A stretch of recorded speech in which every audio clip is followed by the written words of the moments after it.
Well, the first month of 2024 is over. 1 down, 11 more to go. So far this year looks like it will be another great year for lost media discoveries, as some of these discoveries that I'll be mentioning are pretty significant. In this video, I'll be going over pieces of lost media that were discovered in January of 2024, starting from the beginning of the month and going to the end of the month. Please feel free to sit back and relax as I begin the video.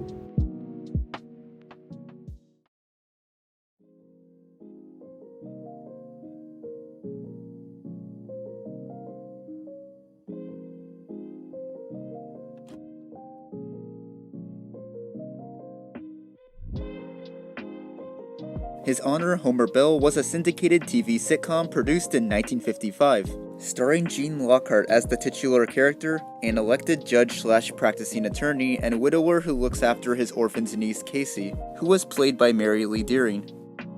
The show's episodes typically involved Homer or Casey getting into a dilemma and learning a valuable lesson as they got out of it. And it is known that the show was produced by Galahad Productions at the NBC Film Studio in Brooklyn, with Winston Sharples composing the show's score, and Hyman Brown, Derwin Abrahams, and Will Price being directors. 39 episodes were produced for the show ever since it first aired in 1955 on KCOP Los Angeles, before it ended in 1961. And for decades, no video footage of the show was known to exist, not even through kinetoscopes. His Honor Homer Bell also hasn't been particularly well documented. In fact, the show is so poorly documented to the point where there isn't even a complete episode guide that's publicly available, and for the longest time, very little production material even existed outside of draft scripts and some of Sharple's scores. Recently, on November 21st, 2023, FT Depot, which had uncovered many other pieces of lost media from film prints, found the show's 4th episode titled Homer's Birthday and uploaded it to YouTube. And even more recently, on January 1st, 2024, FT Depot uploaded another episode titled Casey Girl Tycoon, kicking off 2024's list of lost media discoveries. Both episodes were uncovered at a manufacturing facility for film lab equipment, which had cut them up for film transport testing of the machines, and FT Depot would purchase the equipment at a bankruptcy auction and ended up obtaining the prints. Despite the episodes still being cut up as well as already being degraded and scratched, the episodes were complete aside from some missing frames.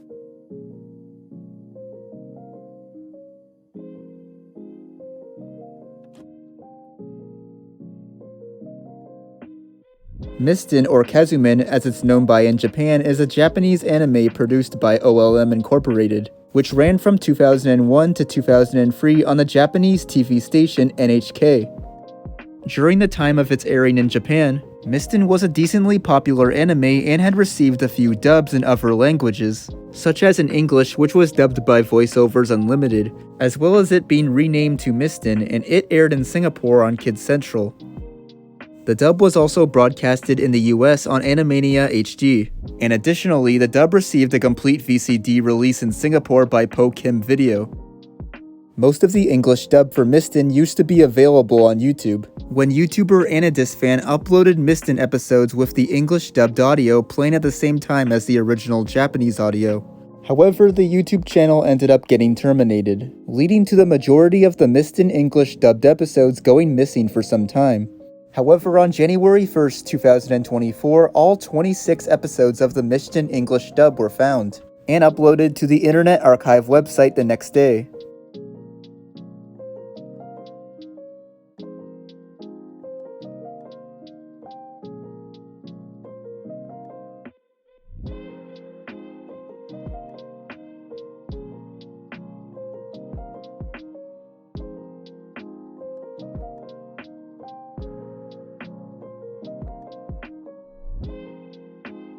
Future Living 2025, also known as 2025 Future Living or simply just 2025, was a documentary that aired on the Discovery Channel in 2002 and reran multiple times during the 2000s, predicting technological advancements that were expected by the year 2025.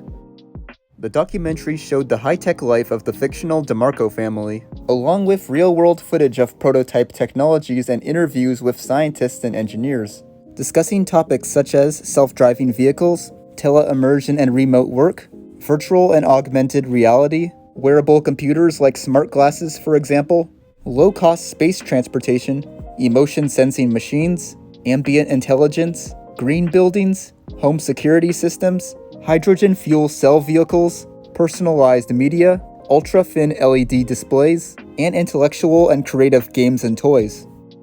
In 2007, one of the reruns was once re-uploaded to YouTube in 5 parts, with links being posted on sites like the Techie blog and SG forums, but the YouTube account that had uploaded them had been terminated for several years. Before the documentary was rediscovered in 2024, a description on an archived page on science.discovery.com provided one of the only direct proofs of its existence, as no physical media for it was released and the show was not listed on any version of the website after the early to mid-2000s. On January 6, 2024, YouTube user Miku Singularity uploaded a recording of the documentary provided by Reddit user Omegladan, after a request was made on the Lost Media subreddit in December of 2019, resulting in the full documentary being available to be watched again.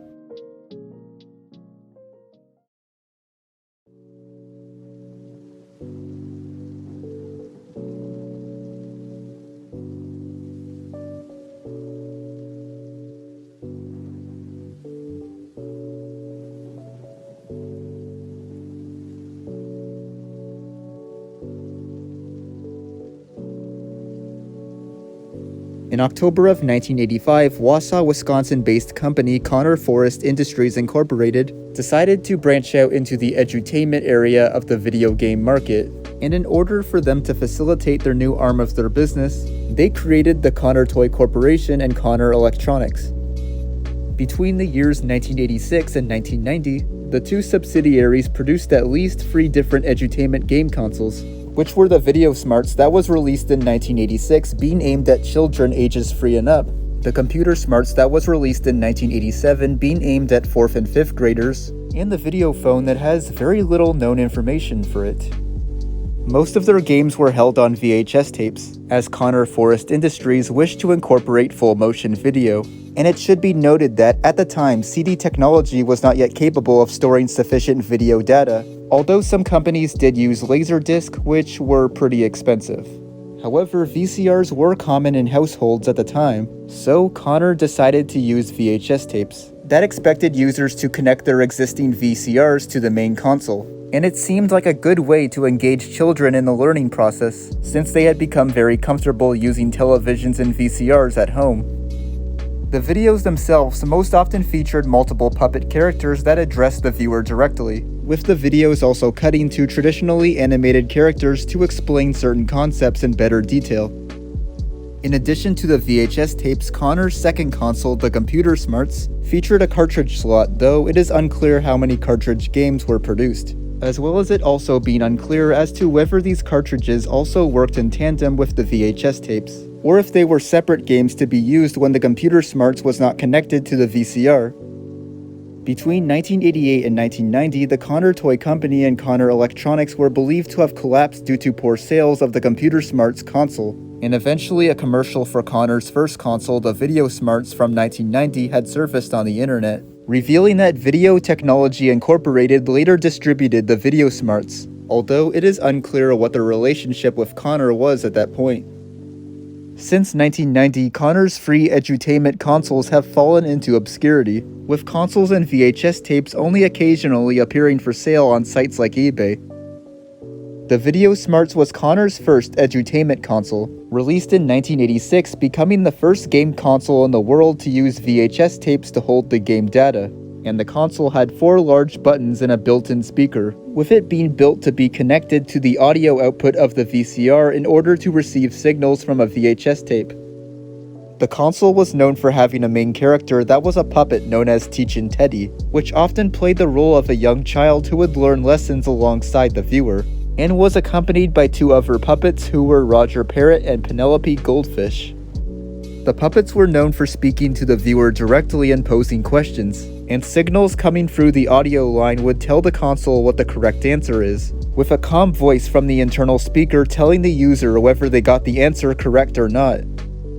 The main focus of the Video Smarts appears to have been simple math and phonics, with its learning programs being developed by the Video Smarts Educational Advisory Panel, a panel of experts in early childhood learning put together by Connor Forest Industries. It is also known that the puppetry was performed by Michelle Stevens, Patricia Martin, Hugh Manning, and J.B. Sky, with the music and lyrics being credited to Steven Lemberg. Several VHS releases for the Video Smarts console are currently preserved on YouTube and the Internet Archive, although we still have yet to know how many titles were produced. And many of these VHS releases were preserved by YouTube user MarkW23. As of now, the most complete list of currently known titles was taken from the website of Dr. Christopher J. Hopkins, who was researching the Video Smarts at one point. The Computer Smarts was Connor's second edutainment console that was released in 1987, and it had a much more complex design than the Video Smarts, ditching the simple 4 buttons for a full keyboard. The console still had to be plugged into a VCR via audio output jack to receive signals from the tapes. However, users were now expected to type either single letters or entire words to increase their score, and feedback came from either the LCD screen on the console or an internal speaker similar to the Video Smarts.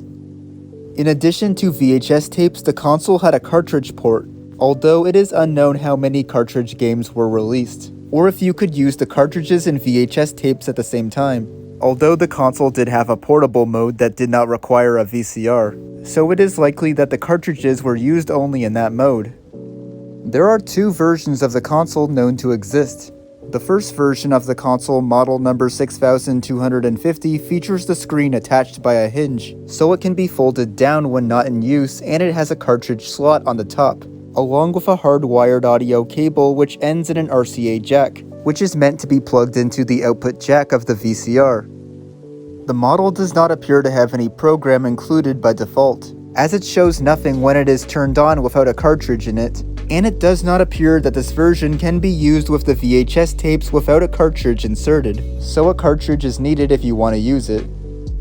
The second version of the console, model number 6350, features a screen that is set flat into the body of the unit, so that it can't be adjusted, and it has a cartridge slot on the top, as well as an RCA jack on the back for connecting a separate audio cable to attach it to the VCR. The model also had a strange door on the back that looks just like the cartridge door on the top but without any electrical connections, and the model has been discovered in multiple magazine advertisements. The puppet Teach-in Teddy and his puppet friends were replaced by 2 aliens named Beacon Reigns, as well as a talking computer screen named DJ for most segments. And the Computer Smarts was also notable for using human actors as side characters who would either help or hinder the puppets. Strangely, some Video Smarts tapes and Computer Smarts tapes contain the same video content, except the question prompts, which were changed to either request input via either the 4 Video Smarts buttons or the Computer Smarts keyboard. Just like with the Video Smarts console, several VHS releases for the Computer Smarts console are currently preserved on YouTube and the Internet Archive, although we still have yet to know how many titles were produced, since some titles have yet to have their existence confirmed. Connor's third edutainment console, the Video Phone, has very little known information about it. However, I'll explain what we know of it so far. On October 15th, 2019, an Imgur gallery was uploaded containing many images of the Connor Video Phone, revealing that the console had the same 4-button arrangement as the original Video Smarts, and its box had the same image of a VCR and a Teach-in Teddy character just like the original Video Smarts packaging. The console was a different form factor of the original Video Smarts, and it used the same games, as well as the plastic on it showing a copyright year of 1989, which likely is the year it released. Recently, on January 7th, 2024, one of the VHS tapes for the Video Smarts was found by Lost Media Wiki user Tropes Are Dangerous, which was titled Just Say No, and it appears to have been available only through a mail-in offer with the console towards the end of its lifespan, although it may have been on sale in 1989. The content within the tape was intended to teach children about recognizing unsafe situations, knowing when it's okay to say yes and when it's okay to say no.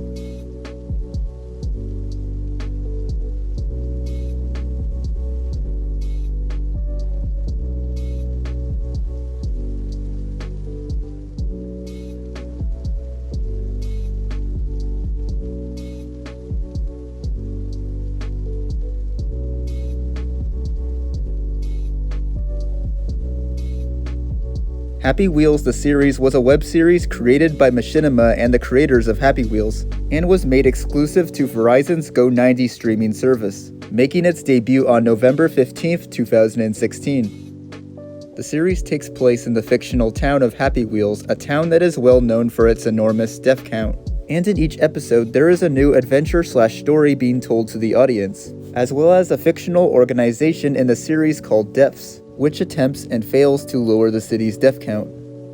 The series was first announced on November 2, 2016, when IGN reported that the popular game Happy Wheels was getting an exclusive animated series available only on Go90, and stated that the series was being developed by DMP Digital and being published by Machinima, which at the time they were called Machinima Heroes Rise. IGN said that the series would feature an all-star cast of celebrities, and that the series would debut on November 15, 2016 exclusively on Go90. The first episode told 5 different stories from the perspective of 5 different characters from the game, these characters being Wheelchair Guy, Effective Shopper, Irresponsible Dad, Lawnmower Man, who was the storyteller himself, and Segway Man, and the episode was 3 minutes in length. In June of 2018, many news outlets reported that the Go90 service would be shutting down at the very end of July. And this was because not many people were using the platform, and so the more popular streaming service, OOF, can obtain more members. On July 31st, 2018, the streaming service Go90 officially shut down and deleted all of its content, making the majority of its original shows lost, including Happy Wheels the series. Although the first 3 episodes were archived and backed up to YouTube, so they were found from the beginning.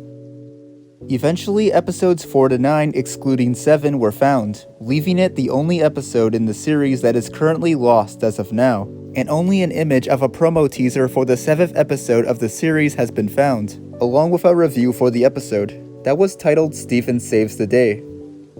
Recently, on January 11, 2024, Reddit user Kikruder was able to obtain the script for episode 7 by contacting the voice actor for the Effective Shopper character, although the voice actor would mention that it was possible that the script had been adjusted by the time it was. But hey, at least we found something to do with episode 7.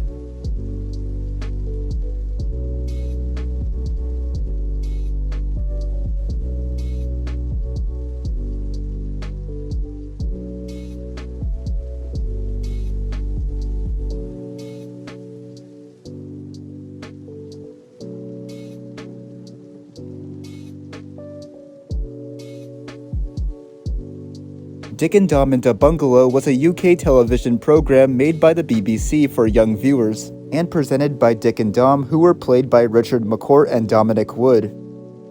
The show was live and unscripted, as Dick and Dom let 6 kids, later 5 kids and celebrities into their house for games, and the show would end up receiving positive reviews that would earn it 2 Children's BAFTA Awards.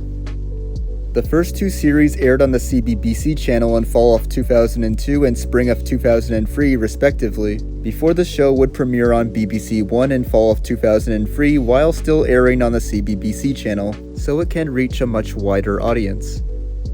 The show would run for over 5 series, with it having a Sunday show and a Saturday show, and the Sunday show remained exclusive to the CBBC channel throughout its run until fall of 2004, where it returned again on BBC One.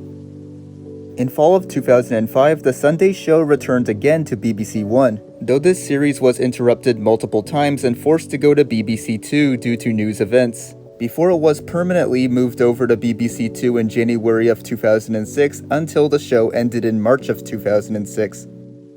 Some small clips have appeared online from the series, along with a full recording of the last live episode of the series that aired on March 11, 2006. And any full episodes of the show are unlikely to be repeated again due to their live nature, usage of premium rate phone numbers, and use of copyrighted content, which were mainly cartoons that the BBC had the rights to air at the time but may no longer have. In fact, the cartoons themselves are likely lost, as they were edited to become an audience game, by editing the characters to hold up words, which can win anyone who calls in a prize if they answer the correct word that was shown.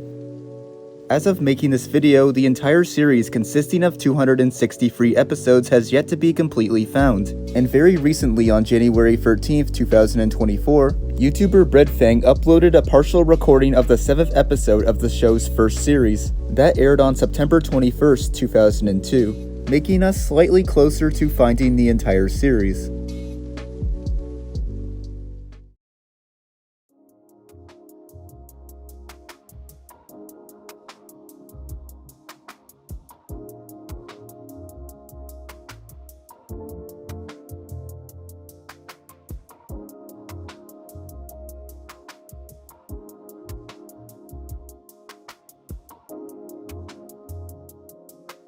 In 1995, Turner Interactive and Cartoon Network published a PC game called Toon Jam, which came with a bonus Jammin video VHS tape featuring excerpts from the network's library of cartoons.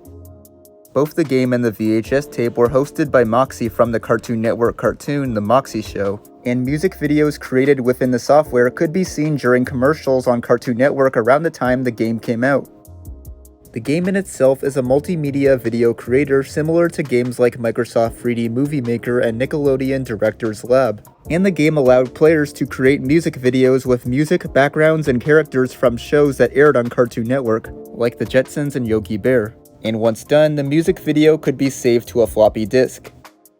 It is also known that the CD-ROM also doubles as an audio CD, with 25 tracks based on Hanna-Barbera cartoon theme songs. The game came packaged with a tape entitled Jammin Video, featuring musical and dance excerpts from cartoons like The Flintstones, Tom and Jerry, and Droopy. While the game and the tape were sold in retail stores for $35 back when it came out, copies are hard to come across in the present day, especially if it's complete in box. And it is known that CompUSA was one of the retailers that sold the game and the tape. I should also mention that it is possible that the game is rare due to its negative reviews it received, especially from CNET. In 2013, a commercial for the game was uploaded to YouTube by RetroCCN, and on February 20th, 2021, YouTuber KillaFloyd67 rediscovered and uploaded the ISO of the game to archive.org. Very recently, on January 19th, 2024, Internet Archive user Mustache Duct Tape found and uploaded the full bonus Jammin video VHS tape to archive.org, making it no longer lost.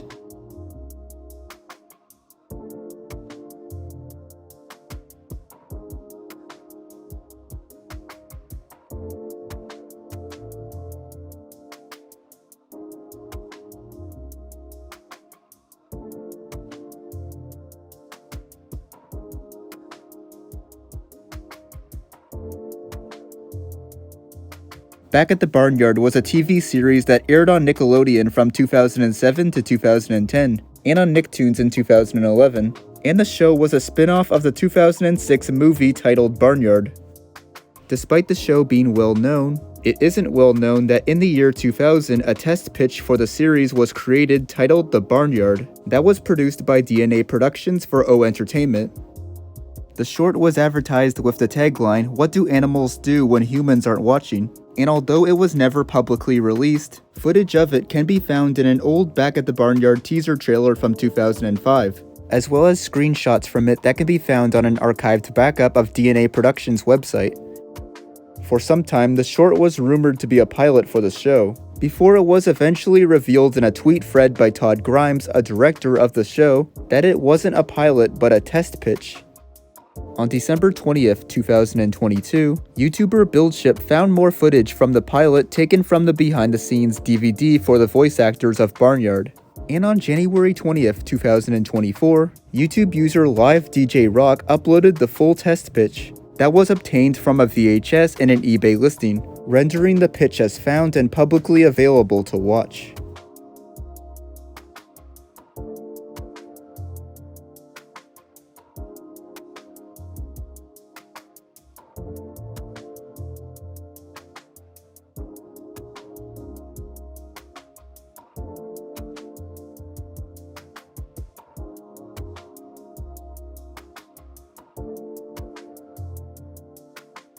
The new Price is Right was a short-lived syndicated game show that was the third 30-minute syndicated edition of The Price is Right, following a weekly series that ran from 1972 to 1980, and a daily series that ran for one season between 1985 and 1986, and it ran from September 12, 1994 to January 27, 1995. The show was hosted by actor Doug Davidson, who was known for starring in the CBS soap opera The Young and the Restless, and announced by Burton Richardson, who had previously served as the announcer for the Arsenio Hall show.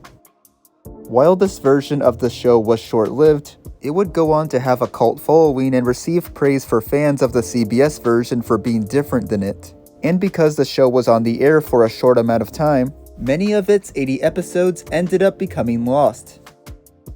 The format for the show was a spin on the format from the CBS version, where one contestant would be called up on stage to play a pricing game, which happens 2 more times before the Showcase Showdown, where the free contestants play The Price Was Right as part of the Showcase Showdown, where they must bid on an item from a commercial from 40 years prior, based on what the price was at the time the commercial aired, and whichever contestant made the closest bid will go on to play the showcase.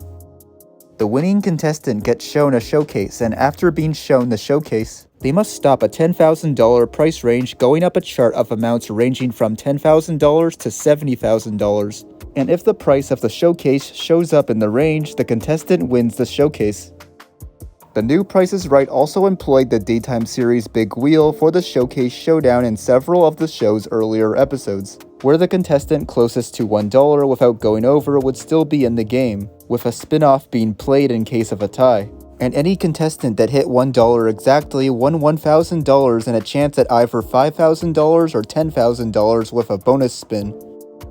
As of now, 29 of the show's 80 episodes have been found in their entirety, with the most recent found episode being episode 9 that aired on September 22, 1994. And it was found on January 21, 2024 when it was uploaded to YouTube by Markey.